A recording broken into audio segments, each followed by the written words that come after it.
Okay. So Dave and I have actually experienced 4 losses. Our first loss would have been a honeymoon baby back in 2001. That one was kind of different, or because we didn't expect anything, we didn't know. Um, we were honeymooning or what have you, and we found out I was pregnant. Actually, at work, I had some cramping. Went to the bathroom, thought I was going to make a bowel movement, and when I turned around or began to wipe myself, the toilet was full of blood. So being young, and we got married at 19, well 20, I didn't really know what to do, so I kind of laid there, and it was beside the toilet, and I waited for my, one of my coworkers happened to come in because I was gone so long, and she just looked at me, and I said, I don't know what to do. And she said, Erika, we got to get you to the hospital. And so she did. She called the ambulance, and I wound up at a hospital, and they kind of confirmed that we had miscarried. The shock was there because we've always wanted kids, maybe not that soon, but we did want children. So, just kind of a very eerie situation. We just kind of dealt with it, rolled the punches. Nobody knew we were pregnant, so, the emotional situation was kind of different there. We didn't have a whole lot of support. My mom was there, his mother was there, but it was really strange because nobody knew, so it wasn't talked about. And that was our first miscarriage. Dave and I, we do have 2 surviving children, but we did lose 4. So our second pregnancy was in 2003, and we had a baby girl named Jada. She's 14 now, so she's doing well.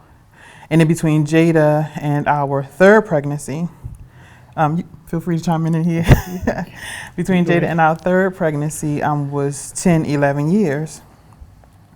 We always wanted more children, but we just thought that maybe we couldn't have children or have any more. Back in my youth, the doctors kind of told me I had polycystic ovarian syndrome. There were reasons, and that maybe I couldn't have kids. So Jada was, the first miscarriage kind of threw us off a little bit, but Jada was definitely everything that we wanted. We celebrated like crazy, like had huge baby showers, just really, really interesting. So Jada came, and then after Jada, we wanted to seal it with a boy because I think David is just a great guy. And by him being the only Watkins boy, if we don't have another son, then the Watkins name kind of ends. So I guess I take that on as pressure too, like we got to get this boy. So anyway, 10 years passed, and we got pregnant. Super excited. Everyone's excited. Like as soon as we found out, we told everybody. We started off saying we're not going to tell anybody, but we made a first phone call at night. And everybody we pregnant, and everybody told everybody. So it was like this big to-do. So we carried that baby probably 8 weeks before I started noticing bleeding. So went to the hospital, what I thought was going to be a normal visit. Typically they tell you, some spotting is normal, but I forget what the 3 initials is, but something had fallen tremendously from my last appointment, which kind of let us know that the baby wasn't a viable fetus. And at that time, that was total devastation for us. They sent us home. No, we had a DNC that one? We did have. Yes. No, actually they sent us upstairs to the emergency room because I couldn't bear to go home, pregnant with a unviable fetus. So they did. They gave me a DNC that pregnancy. Went home, and what was strange about it is my coworkers and everybody who had been celebrating me was just absolutely quiet. It was just like, oh, it never happened. We never celebrated. We never talked about the future. We never planned baby showers and all that kind of stuff. It was just like after 10 years of waiting, all of a sudden just nothing. And that was hard to deal with because, the doctors didn't give me much support afterwards. They kind of just sent me home with a 5-day return to work slip, and that was it. So I kind of dealt with that one ourselves. Dave and I, we kind of handled it differently. We tried to be there for one another as best we could, but nobody knew what to do. There was no real guidance throughout it. So it was rough. And that was on October the 7th, 2013. Yeah. Yep. Yeah. So October the 8th, well, shortly after, in March of 2014, we found out we were pregnant again. We tried to keep it quiet again. We did pretty good for a nice little amount of time. 4 minutes. But not too long. So we did. We told everybody again. And by this time, it was my fourth pregnancy, and we were really, really excited. Went to the hospital. Everything was just going great. Like, no issues with the pregnancy. It was just a perfect, normal, standard pregnancy. And October the 8th, which was actually a year, I got the dates mixed up. So October the 8th, we miscarried in 2013. October the 7th of 2014, we actually had Layla. So that one was kind of different to that pregnancy. You know, the loss was definitely devastating. You know, it was 10 years of waiting, so it was definitely painful. But we didn't get a chance to grieve necessarily because we got pregnant so soon, and the joy was there, so it kind of took away the sting. We didn't have a lot of pain there, and then by the day that I planned on my grieving, I didn't get a chance to because I felt like God had kind of filled the void. Yeah. So instead of planning, singing all sad songs, we were kind of singing lullabies. So that was Layla's story. Shortly after Layla, we got pregnant again. Well, no, actually 2 years later. Layla was 2 years old then. Yes. We got pregnant again. So, you know, my goal, my underlying goal that now he knows, is to make a Watkins baby boy. We got pregnant. And by this time, we had kind of developed this undertone that we don't do well with odd number babies. So our first one was a miscarriage. Our third one was a miscarriage. So this was pregnancy number 5. So, I mean, we were kind of excited, but definitely nervous nonetheless. So didn't really put all the eggs in that basket, kind of, sort of, because, you know, our history kind of said that you don't do well with odd numbers. So our even numbers got to come through. To my surprise, or lack of surprise, I started bleeding in pregnancy around in March. This is March 2017, and went to the doctor. They sent us home, went back to the doctors again, and our numbers started decreasing again. So I knew what that looked like. You know, I wasn't really overly excited by it. I just kind of dealt with it, you know. But this time, instead of 5 days, I think I took 10 days off because the doctor suggested that I didn't have another D&C because my wound had a lot of scar tissue on it, and they didn't think that it was a good idea to keep, you know, scraping my uterus. So they sent me home with that baby to pass on my own. I think I was home probably a week or two before I actually passed the fetus, and that was definitely devastating in the fact that David had to go back to work. Somebody had to, so that was 2 weeks home. I was sitting there, and I felt this kind of pop, and went to the bathroom like you normally would, went to wipe myself, and there was this baby, little tiny baby, that was in the toilet. And my argument had always been with God, well, I didn't get to hold my babies. I didn't get to hold my babies, so I couldn't see myself just flushing again, especially I know this time. So I reached down in the toilet, and I grabbed it, and I held it in my hand. I think I had a nervous breakdown. Well, actually, I had a nervous breakdown. And then trying to call David on the phone and FaceTime him, I think I sent him to some kind of spiral. I'm sorry. I called him like, I got it. I got the baby. I just don't know what it is. And he's like, Erika, see somebody. Go get some help. But I kind of laughed and cried until I went to sleep. And I held the baby for a long time before I said some words. And I thank God for allowing me to hold my baby, which was just really a piece of tissue. And that's kind of strange too, because, you know, we kind of named our kids, well, I did, based upon the situation. So this baby I named Finn because it looked like a little fish fin. So I held it, and I said some words to Finn, and I let him go in the toilet because I felt like taking him to the hospital would be strange. And I did. And then that kind of sent me to the spiral of depression. But nonetheless, called the doctor, told him I passed the baby. He's like, okay, Erika, you're okay? And I was like, yeah. And he sent me a doctor's slip and said, well, you can go back to work. So another time, I'm going back to work, and I haven't really healed. Nobody gave me the opportunity, or I didn't know there were other options because nobody talks about it. A miscarriage, you know, when you have your baby, is this big to do, and it's weeks and weeks of checking on you, and everybody wants to see how you're doing, come by and see the baby. But with a miscarriage, it's kind of just like, don't say anything, or mum's the word. Nobody knows what to say. Everybody's feeling sorry for you. Mm-hmm. Nobody really wants to ask you how you're doing because they know how you're doing, somewhat. Yeah. You know, so it's like it's hard on all ends. You know, for me myself, trying to keep her together was one thing, but trying to keep myself together was a total different thing. It was it was hard. Yeah. It really was. It was hard because I didn't want her feeling any pain. I could care less about myself, but I didn't want her feeling some kind of way, feeling like she had to do something for me. I don't know. It's just, I don't know. Wow. Yeah. That's just kind of crazy because to hear that he was trying to protect me and I was trying to protect him, I was very cautious about having my breakdowns because I knew that somebody had to work because it's just not set up where we have like this large nest egg that we can just sit home for months and just cry or grieve or what have you.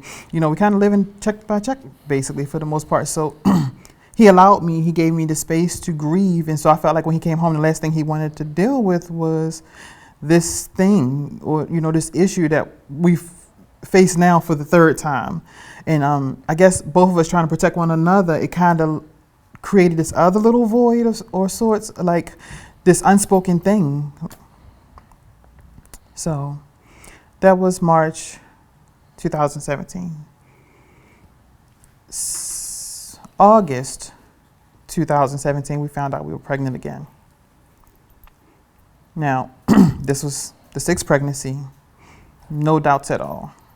In our head, you know, odd numbers don't make it through, even numbers do. So I'm grateful. You know, we're ecstatic. We just know that this one's going to pull through because this is our 6th pregnancy. It's our even number baby. The evens come through. We got 2 and 4. Here comes 6. The boy, we're going to seal the deal. This is it. Until I woke up spotting. No, actually, we didn't wake up spotting. We went to the doctor for a standard appointment. We were supposed to go and have a sonogram done that day. All right. Right. Here's where we met. Can I say his name? Dr. Jenkins. Dr. Jenkins is probably a very intelligent guy, but has no bedside manner. Now, he was not my GYN, my obstetrician, but he was the hospital's person who kind of did the sonograms, and he was the doctor that was at the hospital. We went in there, and for a standard appointment, I had gone and found out we were 5 weeks, like 3 weeks prior, so we should have been 8 weeks along at this point when we had our appointment. Went in, sat in to get our sonogram. The lady asked us about our prior miscarriages, and we explained it to her, and she said, was there any bleeding or things of that nature? I said, no. You know, she did the little thing with the sonogram. She'd go around your stomach, and it was kind of, twist your lips, kind of strange to me, because I've been here a couple times. That wasn't the reaction I wanted. She never turned the screen on. We never got the opportunity to see the things or the growth or hear the heartbeat and everything. And she was like, okay, well, Dr. Jenkins will talk to you a little later. And, you know, Dave and I, we got up, you know, I was kind of hesitant, but, you know, him not so much. We went and sat in the waiting room, and we sat and we sat and we sat. And I said, Dave, something wasn't right about that. He asked me, why did I think? I said, because this visit was just too short. You know, we just were missing some stuff. Some things just didn't happen the way they typically do. You know, at 8 weeks along, we should have heard some things or saw some things, and she just didn't show us. So we sat just a little while longer, and then eventually Dr. Jenkins called us into his office, or his staff called us in. And we walked into his office, and before we even took a seat, he kind of said, And we was like, what? And he was like, so you should be about, according to your last menstrual, you should be approximately 8 weeks along. At this point, we should be able to see the heartbeat or this, that, and the third. And don't know what we're going to do about this one. We hadn't even sat down yet. And that was just his response, just, And so by this time, Dave is kind of biting his lip. And I'm like, David, stop biting your lip. Come on, we're going to just get out of here. He said, I'll just call your doctor and see what he wants us to do. Excuse me. And I said, see what you want us to do? About what? And he just was cold. And I'm like, for you to work in this kind of field, I'm sure you've had it both ways. Like, why would you just be so cold? And that's where he left it. So I went home. Well, Dave and I went to breakfast, and this pregnancy was different because I was so sick. I mean, body was doing everything pregnant, rejecting everything, wanting everything, extremely tired, fatigued, just everything pregnant. So, my faith is really strong right now. This is number 6. This is an even number. I'm feeling 100% pregnant. So he sent us home, just like that, with a Got home. We went to breakfast. Went to go get some prescriptions and things filled out. Got home. I called my doctor and I said, I talked to Dr. Jenkins and he just kind of was terrible. His bedside manner was horrible. And he said, well, I'll get the reports, Erika, and I'll give you a call back. A day or two later, he called us into the office. We went and sat with him. He says, well, it looks like it may be a blighted ovum. What does that mean, Dr. Tamori? He said, a couple weeks ago, we saw egg and everything forming, but right now I don't see anything. He said, but Erika, at this point, it's like 60, 70%. He's like, so we're not going to end it. It's a possibility that you weren't as far along as we thought. Okay, he said, well, I'm going to put you on bed rest for a couple of weeks, and then we'll come and repeat the test in 2 weeks, but I'm not going to send you to that one hospital. We'll send you to another. So he did, and we did this probably, what? About 4 weeks. 4. Yep. Yeah. Back Back and forth to the doctor. They would give us information, like the one lady, first she saw nothing, then the following week later she saw something about the size of a grain of rice. So all improvement, right? Big deal. So we're holding on to this pregnancy. Meanwhile, I was extremely sick. I was very sick. When we go to my doctor, he would I guess he was trying to help us in some way, because I think that he knew that maybe this wasn't a viable pregnancy, but because of our hope and just our experience in having so many losses, he actually said to us, he said, I don't want you to have a doubt that this baby could have been viable, and we make the determination early. So he sent me home. And so we did this until about 12, 13 weeks in.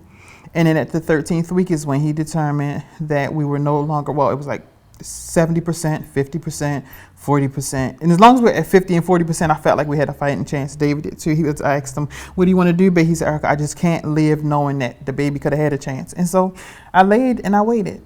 And then on a Tuesday morning, because my doctor typically does DNCs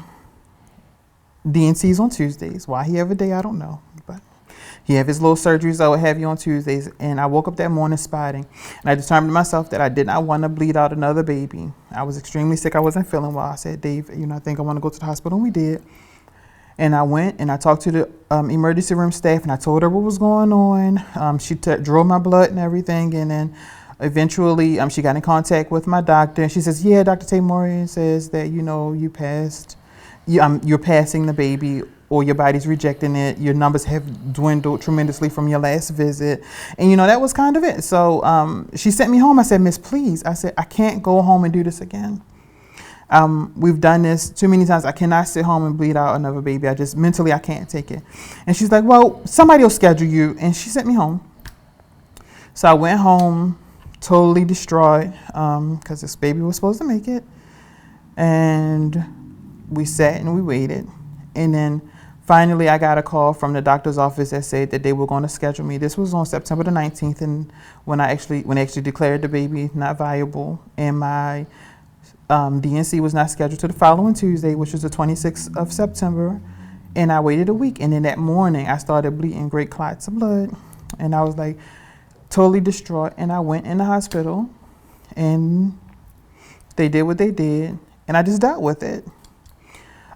This pregnancy really, really, really did something to me. And not to say the other ones didn't. I actually thought that I should be used to it, kind of. That was the first attitude I take on, because, you talk about the 5 stages of grief and acceptance and all that stuff or whatever. So I kind of really felt that this one is, oh, well, get used to it. This happens to you. Just deal with it. But mentally, this one I couldn't shake. I just couldn't get through it. Dave was trying to continue to work, and it was just really strange, the whole environment. My oldest daughter, I kept trying to feel her to find out what was it that she needed, and she was just like, I didn't really have any hope until we was trying to get to 5 months. So that was her goal. She had set 5 months for us, and we didn't make it. So she was just kind of quiet. So everybody just felt so spread out and so far away. David doesn't talk too much. You know, he's just very kind of quiet. And Jade is just like him, very withdrawn. Layla, even though she was two at the time, turning 3, she was just very sensitive to everyone, running around hugging, are you okay, mommy, you okay, daddy? That was just kind of the role she took on. But it was just like this elephant in the room that we just couldn't get past. And that's where the Hope Project came in. On Facebook one day, one of my aunts had recently lost her husband. And she was posting about the Roberta's house, get you some help if you need it. And I was like, I don't know if they can help me. My situation is different. I didn't even have a baby, that I can hold, And I just happened to call one day. And I was just distraught. And I said, I got to talk to somebody to get this load off, because it's just like this thing that we can't talk about. We just can't verbalize it. My mom is a great woman of faith. I come from ministers, and she was even taught with this one, because she prayed and she done anointed me with oils, and she done came and prayed through the house and done touched my stomach and all that kind of stuff. So, we were just really, really anticipating something amazing happening. And instead, we got this hurt again. Man.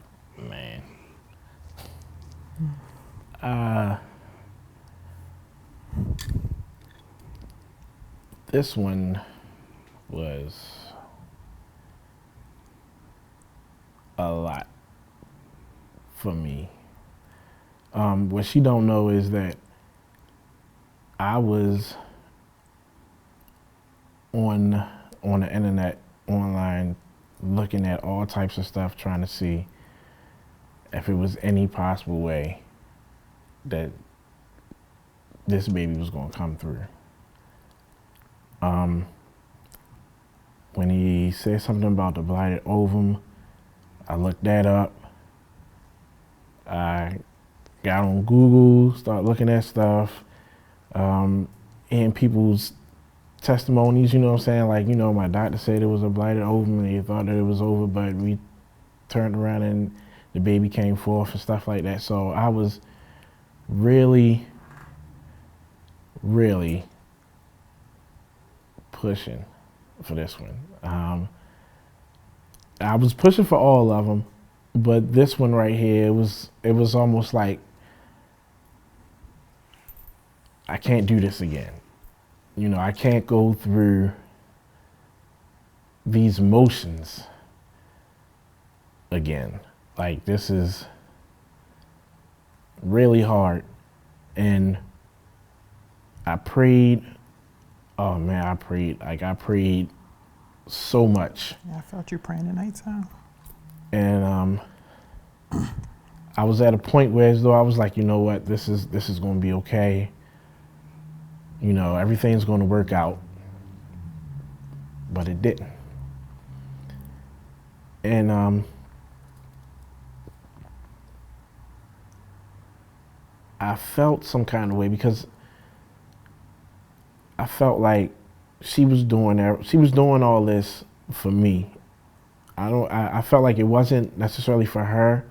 I felt like she kind of knew what it was, but she wanted to hold on because I was holding on. And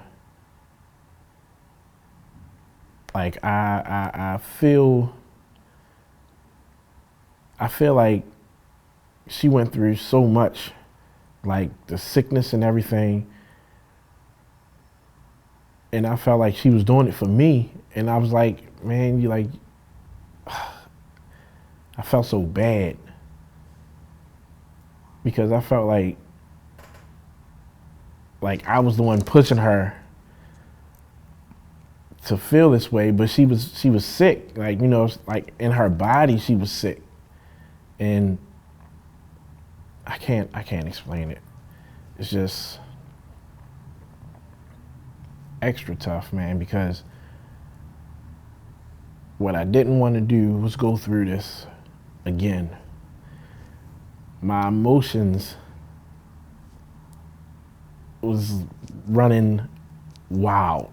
I would go to work, people would see a difference in me, and they ask me, are you good? You okay? And I laugh it off. Yeah, I'm okay. I'm good. But I wasn't.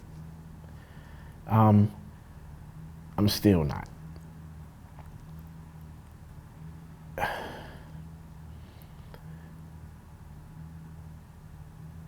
what Roberta House has done for her, it helped her grieve, and in them helping her, she came and she helped me.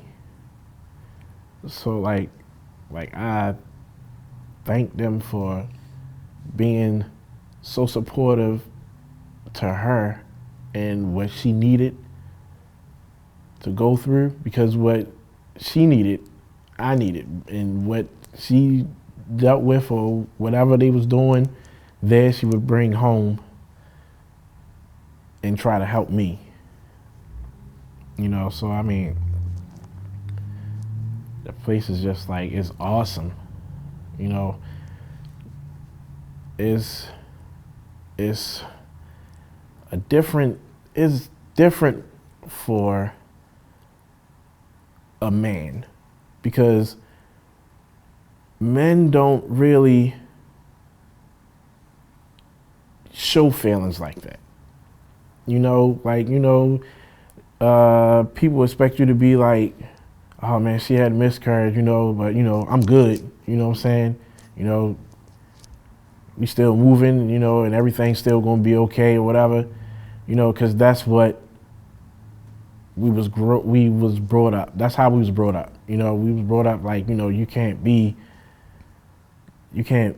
feel a certain way about certain things.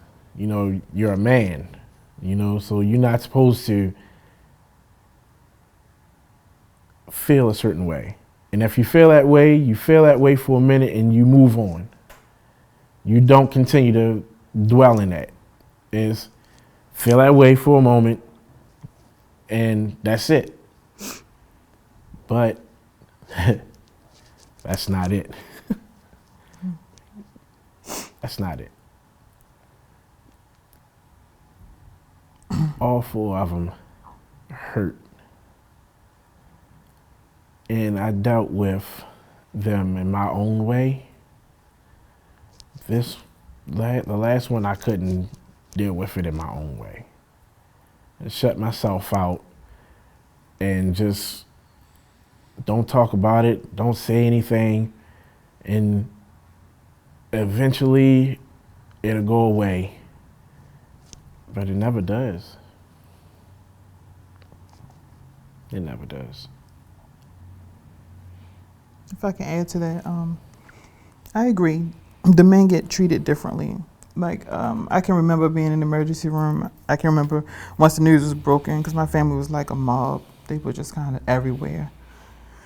I remember one time in particular, they was telling us that the baby didn't survive. My mom was all smothered. I mean, I remember Dave in the corner just lost. And it's a hard thing to see somebody that you love so much just totally devastated. And it's like, at one point I was like, go to Dave, go take care of Dave, I'm okay, you know. We expect men to do so much. I expect him to be strong for me. I expect him to be sensitive when I need him to be sensitive. I expect him to do this and do that and the third. I want him to be all these different things. And in the inside, we all are just the same. We all just need comfort and care and love. And sometimes I think that, you know, the Roberta's House definitely was helpful for me when I found out about them, and I gave the call, and, you know, I talked to one of the counselors there and I said, I need help now. And she offered it to me right away. It was great because the whole project is this group that nobody wants to belong to, but I'm so glad it exists. Nobody wants to deal with the loss of a child, whether it be through miscarriage or through SIDS or through, you know, a bad delivery or things of that nature. Nobody wants to experience that kind of pain. But it's so comforting to know that there are people there, because there is this stigma that says after you have experienced infant loss or what have you, that you don't talk about it anymore. So it's just that don't say baby. And people don't know how much damage they do by not being verbal, by not identifying that there was a child there, by not identifying that, yes, this really happened. All of my babies were very much real. all of our children were very wanted. We needed them. And if they were here, all 6 of them would be piled up in a 3-bedroom house, but loving life together. They weren't mistakes. And I think it's the biggest misconception that anybody can do is just go around and just not identify that they existed. From 6 weeks to 14 weeks, each and every one of them were very much wanted.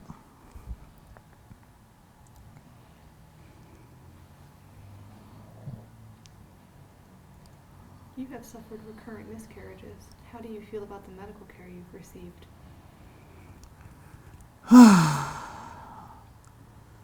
From my GYN, I thought the service was excellent for the most part. I do think my only real bad issue was the one doctor at the hospital who kind of just blew us off as just, he just blew us off as just another number, or he had other patients to see, just gone, we'll talk about it later. But my care for the most part was great. I just think that the last 3 pregnancies, we did everything that we thought we were supposed to do right. You can't see it now, but I lost 89 pounds. I found them all, but I did. I lost 89 pounds, you know, and I exercised. So I did everything that I was instructed to do to make it come through correctly. Not one of my genetic tests at the end of the pregnancies, once they were terminated, came back, you know, strange, except one of them. And unfortunately, I can't remember what they said that the baby might have had. And that was pregnancy number 4. But it was something that could have been a genetic disorder. Pregnancy number 4. No, number 6. Number 4 was Layla. Well, so number 3. So my care overall, I thought was okay. Sometimes you feel like you're just a number. Like, you know, there are a lot of people that come in, and I feel rushed sometimes. But beyond that, I thought the care was fairly okay.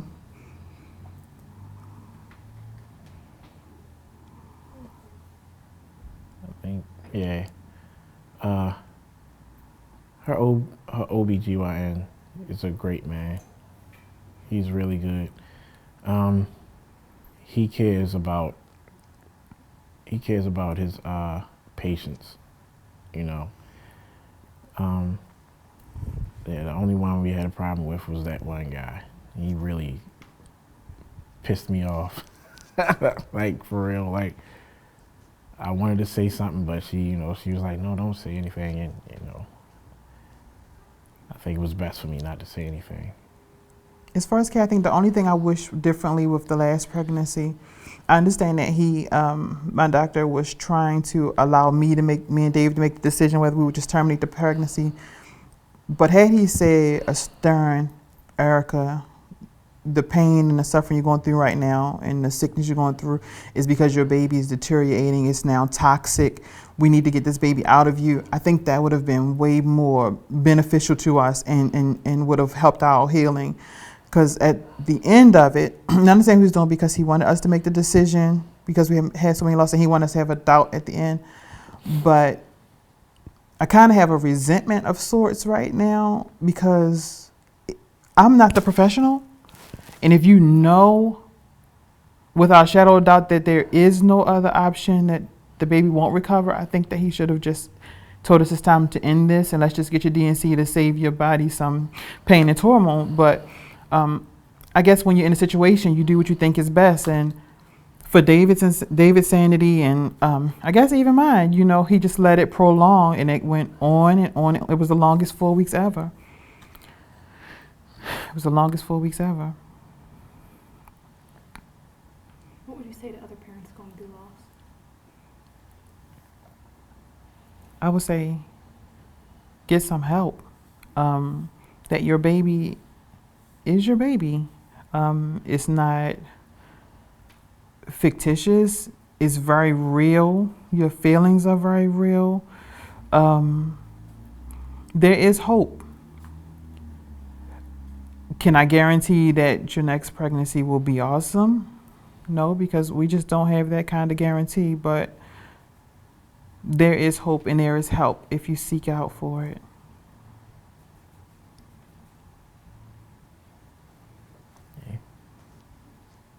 Everything she said. Like, you know, it's definitely help out there. You just gotta want it. You know, don't try to go at it by yourself. Don't try to do it alone.